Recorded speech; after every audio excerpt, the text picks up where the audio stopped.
使谁来晚餐，每集带你拜访一个家庭，并邀请他们的梦幻嘉宾上门共进晚餐。台湾近来经济前景压力大，政府集思开拓新领域、新商机。而东协市场中的印尼有17000个岛屿，人口多达2.65亿，排名全球第4。强大的购买力正是政府新南向政策力图攻占的丰饶之地。位于爪哇岛的印尼首都雅加达更是机会之城。语言不同，文化差异大，台商想要在这里生活创业，会遇到哪些问题呢？今天的东道主刘世豪 Daniel 37岁，曾在台湾 Dyson 和 3M 工作，但内心住着强烈的创业魂。创业一直都是孤单的啦。5年前，他到雅加达创业，现在是网络电商，立志做台湾品牌的火箭加速器。他想邀请的神秘来宾是谁呢？最喜欢的是林志玲，目前演艺圈里面颜值跟那个就是聪明度最高的女生。其实我也蛮喜欢刘德华的。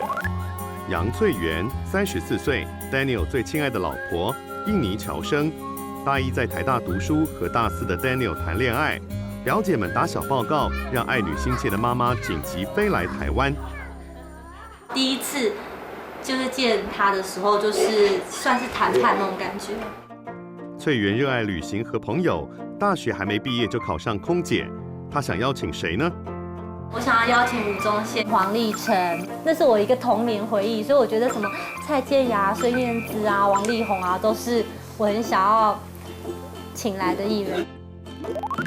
陈竹英64岁，印尼华侨，也就是当年想劝退 Daniel 的岳母大人，超爱做菜，也是财务管理高手。他想请谁吃饭呢？蔡健雅，我喜欢老歌。杨振明69岁 ，Daniel 的岳父大人，印尼华侨，在台湾读中学服兵役，见证过台湾退出联合国的历史时刻。他想邀请的是郝柏村已经老了，可是我觉得他不错，因为他曾经要派40位敢死队去那个钓鱼台，还有 Daniel 的爸爸和妈妈。哇，这名单真是一咖比一咖大！在神秘来宾还未现身前，赶快来了解这个家庭的快乐与辛酸吧。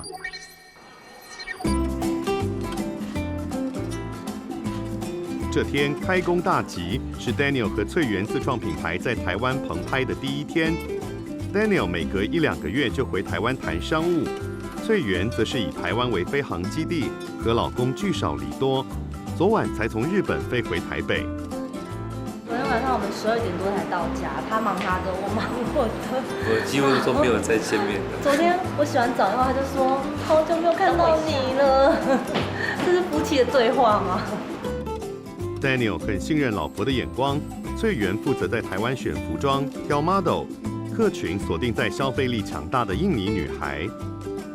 可能薪水，可能 maybe 台币从1万块到2万块那种小资女孩，要让他们也会喜欢我们的东西，然后就是走快时尚，质感又比 local 的那些厂商好。反正以后有什么卖的好不好就是你的问题了。趁着暑假，女儿们也跟着 Daniel 回新庄和阿公阿嬷团聚。5岁的洛晴是龙年出生的小龙女，绰号小笼包。妹妹轩妮3岁，外号迷你包。有爱爸爸吗？哎，不可以乱讲话，你很爱对不对？姐妹俩和 Daniel 双胞胎弟弟的2个儿子一起出现，让阿公阿嬷又忙又开心。这不能用小锅炒，对不对？是不是因为我都用小锅炒？火不要太大，太大你会烧焦。我婆婆会调一种就是非常厉害的5味酱，那个酱我只要每次就是请客有端出来的话，大家都说你什么菜都做不好吃，就这个最好吃。土托鱼、苦瓜煎饼、红烧肉，妈妈端出的都是道地台湾口味。他们决定要去印尼创业啊，妈妈你舍得吗？他哭。好像不该在这时候。啊，你这样就哭了，太容易了吧？哭点太低。哦，拍谁呢？当初很舍不得。爸爸也会哭，讲到后面。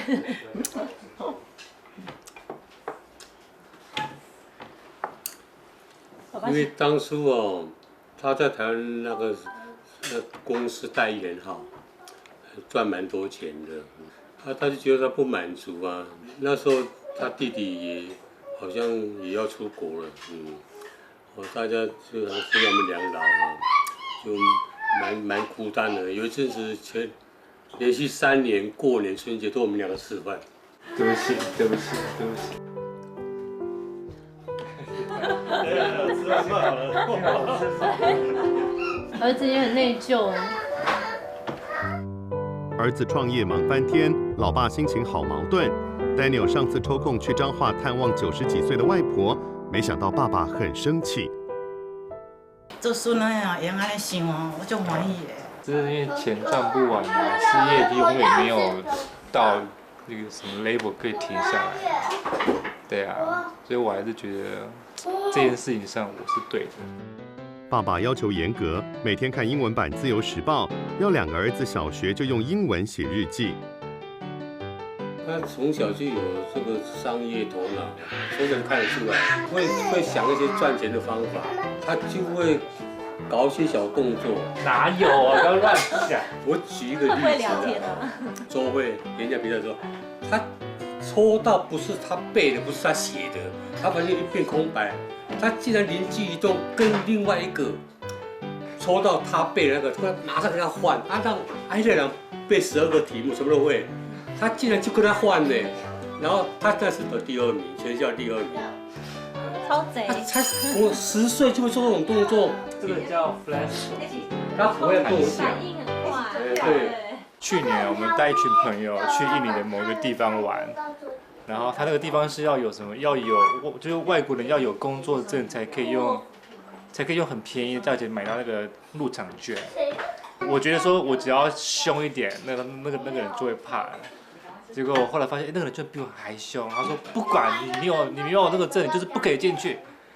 然后我就瞬间就软化，就跟他称兄道弟。哎呀，这样子啦，你看，哎兄弟啊，反正就我们这么多人，就让我们就进去一下。所以我瞬间就进去了。5年前 ，Daniel 32岁，薪水丰厚，前途正夯，他却时刻不忘自己的创业魂，把房子、车子都卖了，直接去印尼创业。毕竟是上班族跟创业者还是不一样嘛。那时候就是自己非常希望能够有机会去当一个创业家。他就很相信我爸爸。翠媛爸爸经营过很多生意，人脉好，也投资房地产土地，很期待女婿能来印尼。对，我记得他跟我讲过，说他这辈子转手超过100次，就是印尼加台湾这样子。所以，但是他就是非常的厉害，在这个眼光跟那个出手的准度跟那种就是很勇敢。就是非常的，就让我非常的钦佩，因为我觉得这也是一种才能。Daniel 一开始到印尼乡下投资石灰矿业，不料买的地不能盖厂房，瞬间损失大半。但是塞翁失马，几年后那块地又上涨了。所以算也还好，但是那个时候你不会知道嘛，就会觉得说天哪，完蛋了。那时候我好像怀第2胎，超惨的。Daniel 的创业有如洗3温暖，在雅加达的头4年换了3个行业，还曾狂烧资金。7个月吧，7个月烧了差不多200-300万台币，我们都决定说可以好，那烧钱的也烧完了，然后没拿到钱就应该关掉。烧钱买到了 know how 和人脉 ，Daniel 重回熟悉的消费品市场打拼。这2年开始赚钱了，目标清楚，绝不废话的 Daniel 会遇上什么问题呢？在问一个问题的时候，就是可以或不可以，是或不是，拉里拉扎讲一些什么，因为这个，因为那个，那我觉得那个都不重要，反正结果怎么样。我是要晕的。刚刚就这样跟我说的。好，不要拍，我气死我了。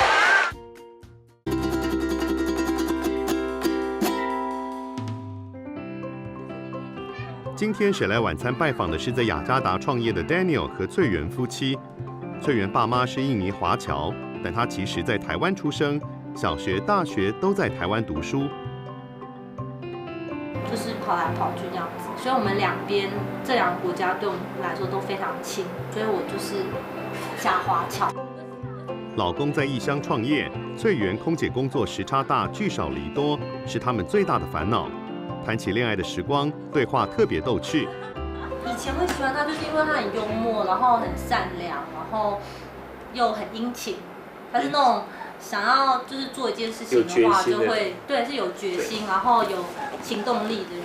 他就会传简讯跟我说，对不起，但是我都利用你的善良，因为我知道你不会说不，所以我真的很想找你，可以来找你吗？所以你看，这个真的是人很年轻的时候就会讲些很蠢的话。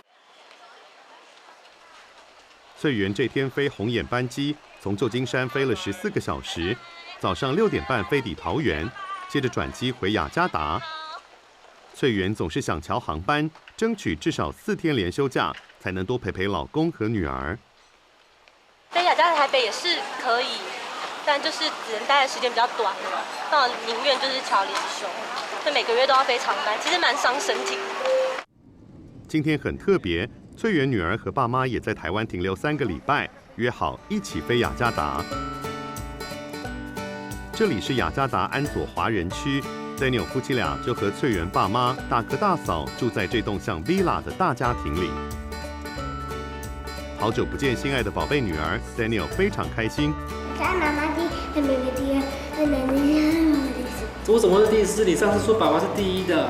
哦，我忘记了，全部我都记得。爸爸才这么久不见，我就落到第4名了。惊人的是，岳母带回几个超重大皮箱，都是台湾的食物。胶原蛋白很多，胶原蛋白非常多。还有，你这样介绍我还带什么嫩姜？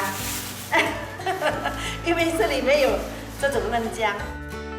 3个冰箱满满的都是为心爱家人准备的台湾食物。酱油和米酒，我常常做烘吧。我喜欢在家里吃，5、6桌、7、8桌我自己煮，请60、7、8个人，200个人最多。晚餐非常丰盛，软壳蟹、翠绿贝、乌鱼子、地瓜叶，用的是台湾的姜、米酒和酱油。翠园的大哥大嫂有3个儿子，3代一起开饭，好热闹。雅加达地区人口大爆炸，塞车更是恶名昭彰，世界第一，3、5公里塞1小时是家常便饭。这也发展机车外送，载人新经济。小贩穿梭，路口有人跳出来指挥交通，小费2、3元台币，创造了迷你收入小确幸。翠园也有生意点子哦。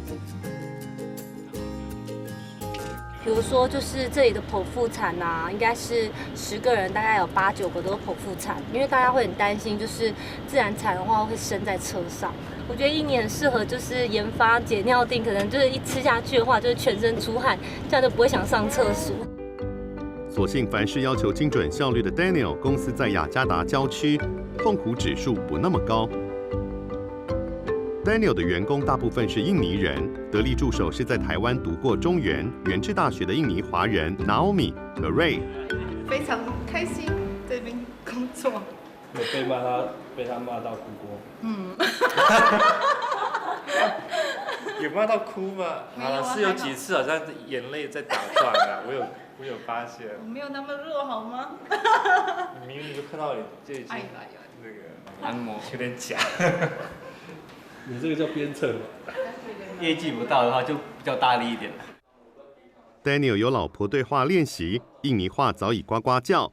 办公室用英文、印尼话、中文3语沟通，墙上到处是创业家的名言。Daniel 常常会给就是他的员工精神喊话，他几乎每隔1、2天就会就是讲一篇演讲，就是说你们就是要真的就是成为就是那个最顶尖公司的话，那你们要学习就是最顶尖公司他会分享他们的经验。这一句贾伯斯的话是 Daniel 的座右铭。我要在宇宙中留下印记。这天有经济部所属商研院的人员来取经，计划在明年带领台商了解印尼市场，也讨论韩国能，为什么台湾不能。Daniel 的商品以行销台湾品牌为主，网路卖，实体店面也销售。也帮客户从头到尾做各种税务顾问服务。半年，我们就让颜宁斯成为印尼京东美妆品类销售冠军。很好卖，可以跟本地的竞争。Ray 在台湾读书，加上工作几乎10年了，但还是选择回来雅加达发展。因为印尼的 retail 是发展的很快很多，对啊，因为年轻人现在很多越来越有钱嘛，所以他们的那叫什么 buying power 很高。Daniel 会带着颜值超高的团队去市中心开会。Bilibili 是印尼前3大的电商平台 ，Daniel 和他们合作开了台湾品牌专区。How big is like let's say every month is like 10 juta or 100 juta or even more? Should be more than that. Should be more than what? Should be more than the number that you say. 他们一个月有200万个用户，有200万笔订单。那一般来讲，假如说我们做一张 voucher， 然后可能会有1%的人会使用，就是2万个人会因为这个 voucher 而去买你的东西，慢慢去知道说有台湾 Premium 这样子一个 store。Daniel 合作的还有中国投资的京东电商，2位帅哥舌灿莲花，又争取到特别档期，让台湾商品可以在京东首页优惠上架。甚至还有当地的饼干零食商找不到销售管道，居然要透过 Daniel 这个外国人来谈合作。台湾人会觉得非常辛苦的一点，就是说怎么跟印尼人做生意的一个方式，就是你真的你需要非常深耕在这个关系上，因为你得非常讲关系，有时候我认不认识你。印尼市场动能之大，让 Daniel 雄心勃勃，但台湾和印尼工作文化大不同，也让 Daniel 气结。台湾人 CP 值太高了。举例好，在台湾 7-Eleven 打工人，他又要收钱，又要收账单，又要泡咖啡，又要收包裹。印尼他就是没有这么的优秀，坦白讲。在印尼普遍来说，就是流动率啊跟离职率其实也是蛮高的，尤其是他们很重视面子。如果是你在当众在骂人的话，还是怎么样的话，其实员工很容易就吃不消就走人。台湾人如果你来这边创业，我觉得就是因为 local 的这些 manpower 可能素质没有到这么的优秀，那也就是你的机会了。Daniel 的公司一墙之隔就是翠源大哥的公司，这是爸妈创立的人力中介公司，凯源接手10几年了。移工出国前先上3个月的课，去日本都要教日文，去香港都要教广东话，去新加坡教英文。印尼贫富差距非常大，各地最低薪资不同，雅加达最多约7000多台币，也难怪他们不辞辛苦离乡背井到海外工作。大哥凯源也经营水产业，产品冷冻外销到台湾和新加坡等地。这是我们的组长，他以前也是在台湾工作过。这位也是，中文都讲不错。这就是我们的螃蟹凤梨，这些都是活的金牛角。像我们这样子就可以看说它的干贝有多大，它的肉大概这么大，就是它里面是没有血的血汗，有点像赤贝。我们的产量差不多2个月是3到4个货柜。快速发展的印尼正计划缩减输出海外移工，大哥也开始把事业转型为游学中心，招募中学高职生到海外读书工作。哦，停电是吗？电压掉下来，因为冷气还在开着。以前的话是每2天就会停一次电了，然后现在的话每2个礼拜、1个月才会停一次电，然后所以就人比较容易快乐。台商在印尼发展，最关心的就是小孩的教育。雅加达有多达200所国际学校 ，Daniel 怎么选学校呢？印尼有其他教中文的，但是教简体。可是我会觉得说，既然要学，就要学繁体。因为我实在很不喜欢看简体中文。我不喜欢上学。为什么呢？为什么？老师很想你，老师一直传赖给我说，妹妹什么时候来？女儿们在台湾玩了3个礼拜，翠源趁连休时间充裕，特别去送女儿上学。你有没有想我？我就就知道，才会去那么久，对不对？想我就早点飞回来。紧张哎，要上课，哭了。轩妮老师等你很久哎，你都没有回来，长大了啊，对不对？是不是？去台湾哪里？这里是翠园的母校，从小学5年级读到高中毕业。他记得国3时，因为金融风暴发生了暴动事件。98年暴动的时候，那时候还小，然后因为我们家那边是那个华人住宅区，然后他们就说，那我们就每一家就是捐1万块，然后请军方的坦克车驻守到闸门口。那个时候我在房间就可以看得到，就是上面都有很多车子被烧，然后就停在高速公路上面，然后很多直升机这样飞过来，要飞过去，飞过来，飞过去。我们是觉得没有，就是媒体渲染的那么夸张。回台湾念了一小段以后，又还再度就回来这边。翠园和台湾学校的老师就像家人一样亲密。这天特别和校长打招呼，去中小学部突袭老师。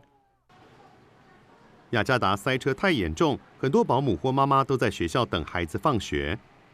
我们也有3个兄弟是3部车送过来的，分别1个人、1个司机、1个管家，是法令规定的，1个人只能照顾1位这样。也许人太多了吧，要有一些工作机会给他们。请问我叫什么名字？杨翠园啊，你每次都叫我杨凤元。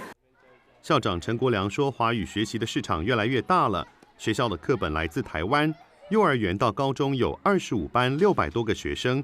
有41位老师来自台湾。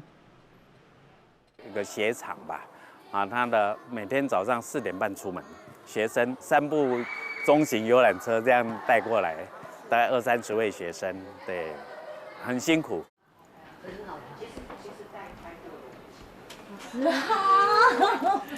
什么翠园在这里？我们那个时候老师都是非常年轻，所以我们就是都没有什么隔阂，都没大没小。我们都跟着老师一起长大，跟着小朋友一起长大。他以前会不会很顽皮？不会啊，我只迷糊而已，没有顽皮。对，以前很迷糊。对。还有，他常常就是会染头发，然后被我抓，然后我们抓去那个理发那个染黑。就染头发。小国中的时候。太漂亮了，所以他真的如愿了，你现在变漂亮了。怎么我以前到底是多丑？很丑，奇丑无比，真的是。翠园很喜欢工作，在刘婷休育婴假时，居然开启中文家教班，做得有声有色。我招了20左右有吧，大人跟小孩都有。我不喜欢就是自己闲在家里没事做，这样太没有目标了。觉得有事做比较好啊，就是对啊，有时候还可以赚点私房钱，可以顺便教我自己的女儿中文啊，所以我小朋友都很开心，他们也会一直叫我老师，就觉得很有趣。可能妈妈给我影响很大，妈妈也不是那种闲在家没事做的女生。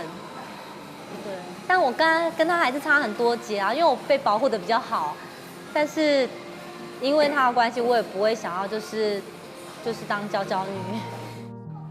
好笑的是，母女俩性子急，偶尔会吵嘴，加上可能因为在不同国家开车左右架大不同。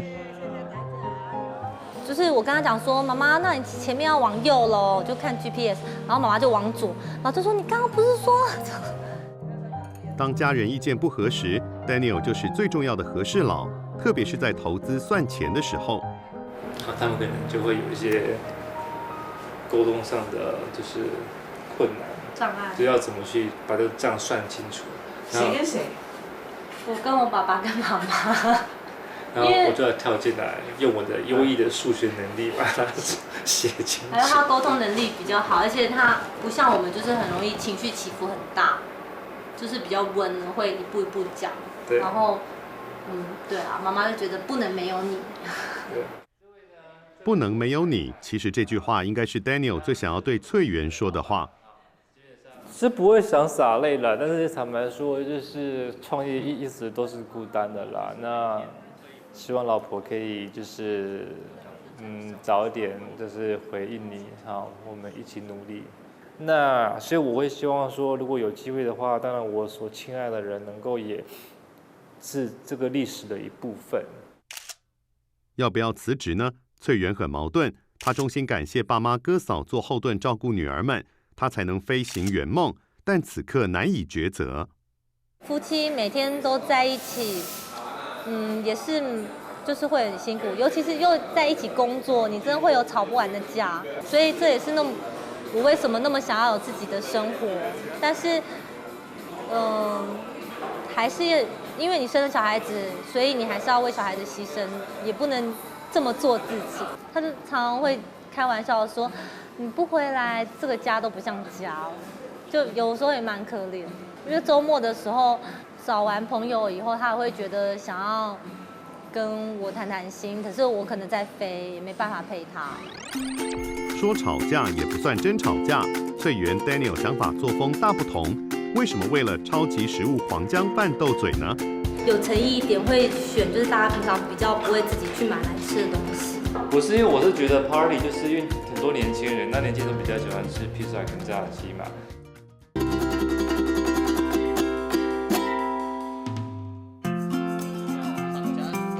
今天谁来晚餐拜访的是在印尼创业的 Daniel 夫妻。印尼有全世界最多的穆斯林，近90%国民信奉回教，但印尼信仰自由，也吃得到猪肉。Daniel 这天选了巴厘岛风味餐，吃炸猪皮和沙爹。刚来的时候其实蛮不适应，就是比较油啊，比较就炸了很多，然后又很甜，吃了路边摊的东西，然后就上吐下泻，然后又发高烧，就可以到一天可能拉8次的那一种，然后就很惨啊。我后来发现呢，如果你点那个冰的饮料，它的冰块如果它是不规则状，代表说它是从水沟，这是规则状。对，就像这种就是规则状，它就是制冰机的。但一般的那种摊子啊，就这样随便找一找的那一种，它的水可能就从就是水沟这样捞，然后可能随便弄一下就做，那非常危险。翠媛一家除了会去国外家族旅游之外，在雅加达最常是游泳。塞车造就了雅加达人逛 shopping mall 的集体活动。这里 mall 有100-200家，大的有5-6个台湾搜狗大。因为雅加达全年是夏天 ，mall 里有冷气，大小用品、吃喝玩乐在 mall 里就可以解决。周末的时候，早上的时候去其中一个 mall， 下午再换另外一个 mall。哇，你这么可爱的饭！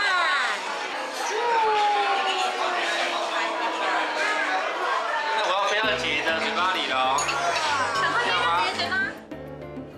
这天是万圣节前夕，他们刚好遇上了一个扮鬼大队。小笼包和轩尼又兴奋又害怕。不过 Daniel 在提款时卡却被吃掉了，打了半天电话也无法解决。这种事他不是第一次遇到。虽然是我的机器把你的卡撕掉了，但这不关我的事，你自己去找 PC。对啊，他跟我讲说就这样啊。我真的要晕了。他刚刚就这样跟我说的啊。好，不要拍，我气死我了。雅加达原来是吉利翁河口的小渔村，经过世世代代发展，成了1000万人的大都会。翠媛家就在海港旁的华人住宅区，他们家是万隆混合3合院风格。翠媛爸妈都是广东梅县人，好几代都在印尼第2大城万隆生活。所以万隆，以前说是亚洲的巴黎嘛，花都嘛，万隆峰会。重点是3合院，就是说，两家那可以互相照顾，然后又有自己私人空间，真的就是最好的东西是在中华文化里面。它进来是弯弯曲曲的，然后所以它有一点点说就可以把财富跟幸福锁在里面的概念。翠媛曾开玩笑说自己是下嫁给 Daniel， 原来他们家真的有格格血统。翠媛爸爸的外曾祖母就是一位清朝贵族。这个人是满洲的那个落难的格格，结果嫁给我妈妈的外祖父。哥哥爸爸，哥哥爸爸，哥哥在干什么？在干什么？镜头是不是？郭某是韩文，因为他是我大嫂是韩国华侨。大嫂有3个宝贝儿子，也做家教教韩国小朋友中文。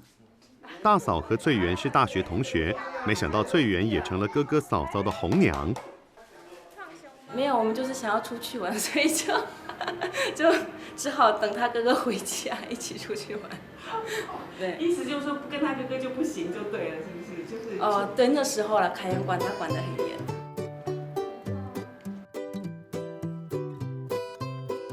印尼人很喜欢过节日，只要就是找到可以过节日，就是打扮跟那个办 party 的机会，大家都不会轻易放过。这天 ，Daniel 和翠园邀请了几位台商好友来聚会。翠园精心准备了各种印尼道地的餐点，有椰浆做的各种娘惹糕、妈妈生日红蛋寿面和妈妈拿手菜东坡肉。最经典的应该是这种黄姜饭。然后印尼过年过节，然后什么过生日，他们都会吃黄姜饭。黄姜是全世界都很红的那个超级食物，听说非常的健康。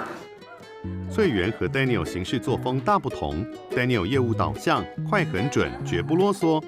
翠园是大家族里的小女儿，周到圆融，两人互补，却也是争执点。在 party 的前一天，翠园和老公为了订餐有点小僵持。翠园和妈妈一致认为印尼人请客，黄姜饭才隆重丰盛。Daniel 却只想轻松的吃披萨、炸鸡。披萨吗？你为什么就不让他吃呢？我没有不让他吃，我只是觉得就是要办 party 的话，因为披萨自己比较好准备，我就想说有诚意一点，会选就是大家平常比较不会自己去买来吃的东西。不是因为我是觉得 party 就是因为很多年轻人，那年轻人都比较喜欢吃披萨跟炸鸡嘛。是他个人偏爱吃炸鸡。没有啊，早上问那个 KK， 他也是觉得说真的不错啊，炸鸡披萨不错啊，对，可以不是也。他是客气。他请客有请过就是炸鸡跟披萨。但他也觉得我们家就 always 真的准备太丰盛了。好，那你赶快点啊！我 OK 啊，我真的 OK 啊。再一个是我在这边非常要好的朋友，然后他来7年了，然后他是做纺织业的。这个是高俊，他也是我在这边的好朋友。我们是在做那个从事摩托车、汽车零件。高俊和太太来雅加达7年了，他们感叹台湾经济大环境变坏了，就算他们不出来打拼，下一代还是得出来奋斗。不能常回去见家人啊，这应该是最辛苦的吧。这位神力女超人的老公 Jason 2-3年前才来印尼 ，Daniel 也想找时间看看他的工厂。台湾迁到中国，再从中国到印尼，只能往前走，不能后退。当初就选择印尼，就是说它人口多，就这样。Jason 的厂房在离雅加达约100公里的小乡镇，有台湾和中国干部和200个当地员工，制造各种橡皮轻艇，外销欧美。就是可以折叠充气泄气的东西，来取代那些不方便，所以这么大的烧就大概一个那个行李箱20公斤左右，有的是弧面的，有的是可以比较小的、比较急流的。Jason 因为长期经营的利润和前景考量，3年前来到印尼设厂，为了适应回教文化，厂里还盖了清真寺，让员工按照时辰礼拜。所谓的不能控，就是这个厂房以外的。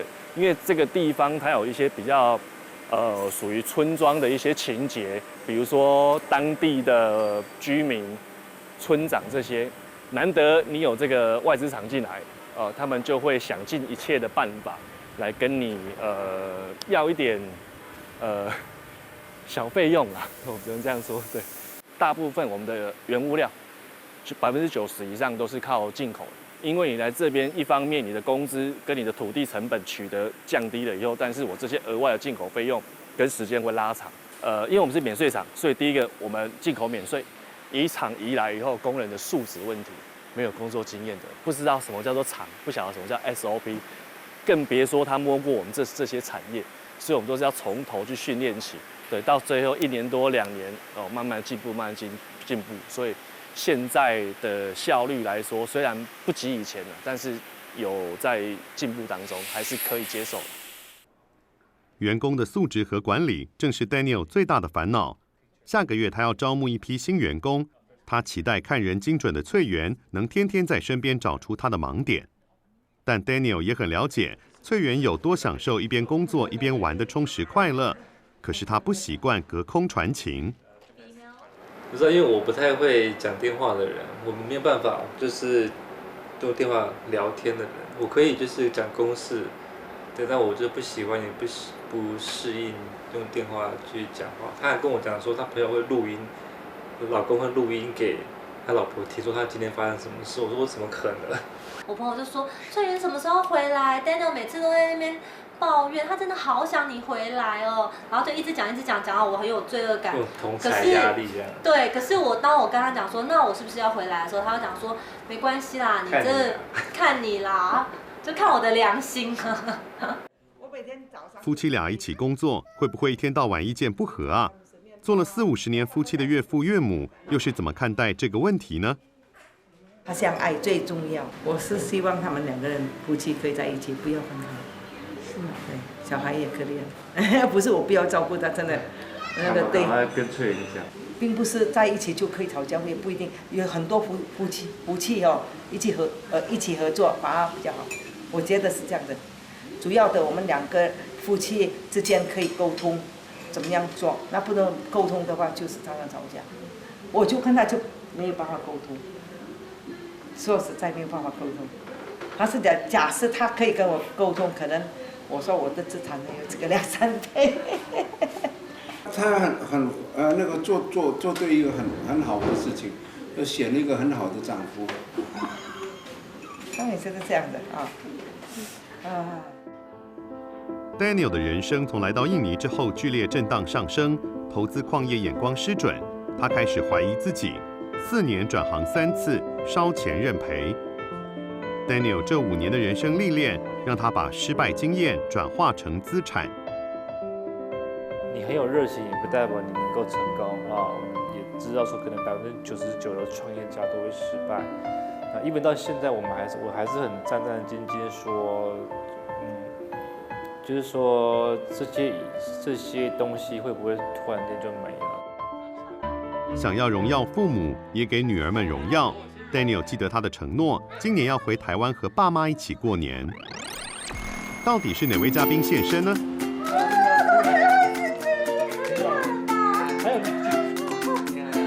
居然还有惊喜彩蛋，精彩内容马上揭晓。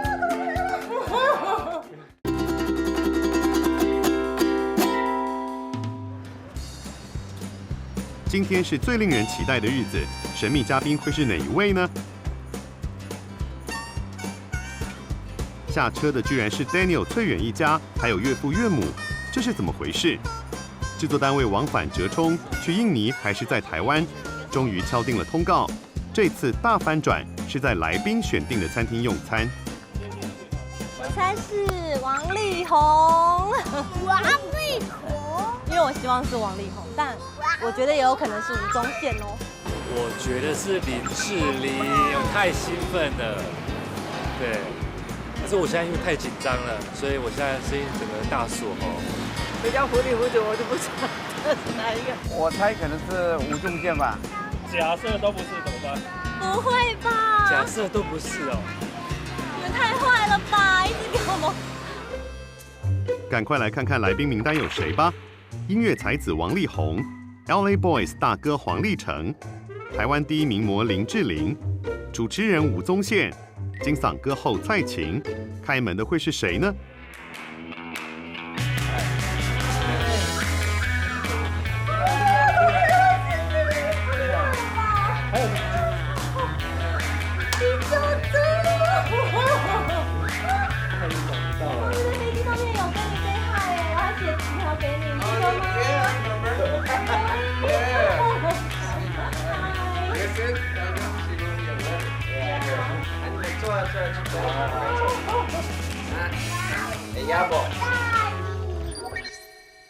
答案揭晓，今天的神秘嘉宾是 LA Boys 的黄立成，人称麻吉大哥，目前经营社群直播网站，在业界响当当。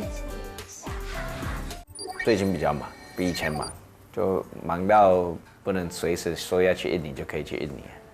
我住楼上，所以来这边，这就是我自己的厨房。其实我蛮 open 的，看他们想聊什么都可以聊什么，然后，you know， 给意见是很简单的。我是觉得大部分时间跟时候，你其实自己都蛮了解。原来黄立成最近1年曾去过雅加达观察市场，因为他在印尼也有分公司。那个翠他是从小是你的偶像，对不对？你是他的偶像，是他的偶像。真的非常厉害，我们就是觉得你是一个非常聪明的人，然后很厉害，所以想要向你取经。因为我们家是客家人，对，可是就是听你的歌以后，我才会想要去学一点台语。nice。对啊。LA Boys 3人团体从5等奖崭露头角，当年轰动一时，带动了嘻哈舞蹈狂潮。所以大哥的中文是跟女朋友们学的吗？我的国语都是，应该是吧？是哦，好诚实啊。黄立成在云林出生，在加州长大，当时只会说台语，上台偶尔也会忘词。这常发生，我就在台上就多悠几下，悠。LA Boys 走红5年后转型，黄立成开始创业，有很多有趣的生意经。夜店红的时候就是排队塞不进，大家一直要跟我抢包厢，抢不到。然后一不红，就是说那个夜店也很难红很久。然后一不红的时候，你就一直拜托你朋友来啊，他们也不会来。然后你跟他们说你要过来，他们说好啊，快到了。然后后来你会觉得很不好意思，一直求你朋友来你夜店。最好笑就是比如说夜店在吃食。然后可能要倒了，我还去做一个变身电影，然后就是把那个洞挖更大，然后变身也是赔钱，我赔了6000万，赔也没关系啊，混过是好事，我觉得。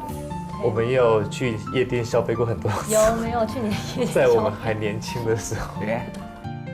这些挫折并没有让黄立成退却，企图心旺盛的他不喝酒、不抽烟，另找新方向。我有一些真的是算很好的朋友，然后也非常好的兄弟，然后都是很挺的，低潮的时候都很 OK 的。我在低潮的时候都还是在往前走。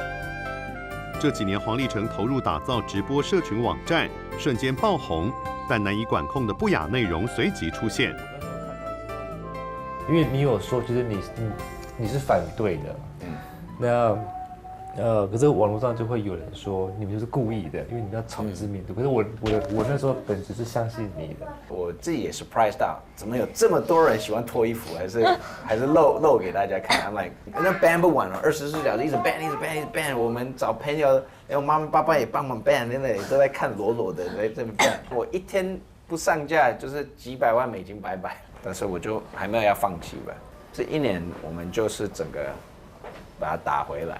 为什么那么多挫折你都可以就是一直不被打倒？然后爸爸是做生意的，年轻的时候他什么都有摸过，连开pachinko店也有啊，pachinko店。然后他就是做饭店。I mean， 如果这样看，就是我妈妈爸爸也敢去一个国家他们不会讲的语言，他们英文不好，他们敢去，然后带着整个家过去 ，DNA 也有来。黄立成感叹，要不是因为事业太忙碌，他想做日本人、韩国人、法国人、德国人，各做100年才心满意足。因为当个台湾人就100年就不够了，所以就大家非常的深 deep， 很 deep， 跟平常在那个电视的那个形象差很多。赶快吃，赶快吃。希望你去有空到印尼。黄立成这么热爱旅行，让翠园好像遇到知音。辞职好不好呢？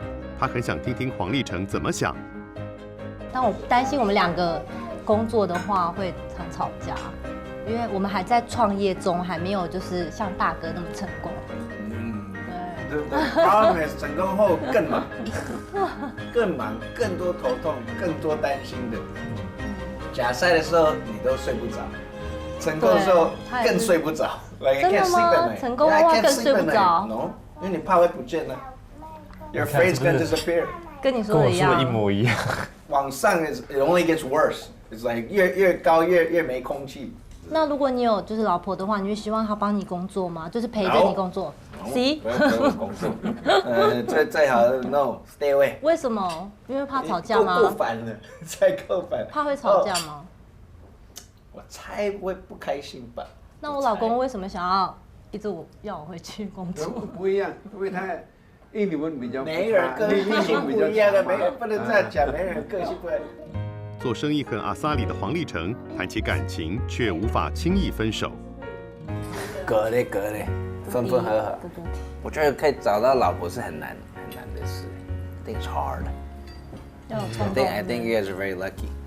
最近一段感情学到最多的东西是什么呢？一定可以做得更好吧。在更以前，我会把工作放太重，会把心放多一点在他们身上吧。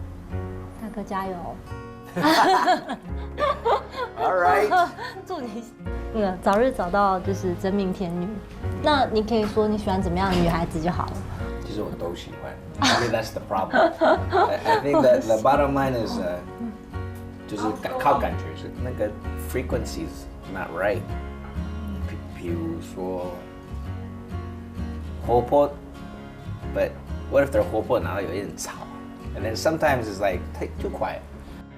谈到婚姻，黄立成有很多第一手观察，因为朋友圈有一大半都离了婚。去你 wedding 你还在那边说 I will love her forever， 1年还没到，什么 forever， 怎么说话都不算话。所以那个也是 maybe 我自己的问题，我觉得我说话也要算话。So if I say I'm gonna be with her forever， 哇，那就不能说完蛋了，但是我就会要做到。And then 他说我做不到，我也讲不出口。现阶段的黄立成生活里只有事业，他有时动念想退休，有时又想找更好玩的新领域来冲刺。但是事业版图攻占的再庞大，有几万个员工、几百亿元资产，又如何呢？但是那么猛有屁用吗？我也觉得也还好。所以 just take it easy， 一定要这么那么拼干嘛？是一个过程啊。我已经对物质的东西不是很重视。对啊。那你现在觉得人生最重要的是？我以为是成就，但是我还在想，现在写剧本啊，想故事啊，要把它拍成电影，是弄漫画这种的，我还蛮吸引我的。然后音乐上，我们还是有稍微在弄嘛，就这有新的东西，我们一个新团叫 IVI。我不 care 物质生活啊，或者说我对于这种都吃饭啊这种要很简单，我觉得我这点跟大哥还蛮像的。对啊，就是而且。所以我们现在创业，就其实我的梦想就是说，我希望能够有一个这个当你公司越来越大的时候，然后我的公司的员工都能够以这家公司就感到很 proud。这场餐会谈得很开怀，两个有着旺盛创业魂的男人似乎更了解彼此。而翠媛呢，她已递出了辞呈，此刻正在雅加达和老公一起奋斗呢，祝福他们。我觉得，谢谢 Apple。今天感觉就是跟老朋友见个面，人家生完小孩都还有他们自己想要的生活，除了只是每天顾小孩以外，虽然那就是很大的牺牲嘛，他们要加油，不止在生意上面。因为我觉得蛮开心的啊，聊没多久你就可以知道说这个人他喜欢单纯。他是喜欢他做他觉得有意义的事情，他就是 fight for something， 然后对其他很多事对他讲都不是那么的重要。我觉得这点跟我还蛮像的。我觉得很开心今天遇到他，就是看到他，然后是我们就是完全没有想到的，就是来宾对象被制作单位就是摆了一道，但是非常的惊喜，跟我们分享很多就是创业的那个甘苦谈。然后我觉得他是一个可以。就是很坚持到底的人，我觉得或许他有过很多失败经验，可是他都不会气馁，我觉得很佩服他这一点。就是希望老公也有学到很多东西。这个是印尼那个很有名的特产啊，叫马达巴，这是我们公司的下午茶。那你下午茶真的会来派点心吗？有时候。好，干嘛了？好，谢谢。应该的，应该的。你可不可以笑得自然一点？感觉很做作。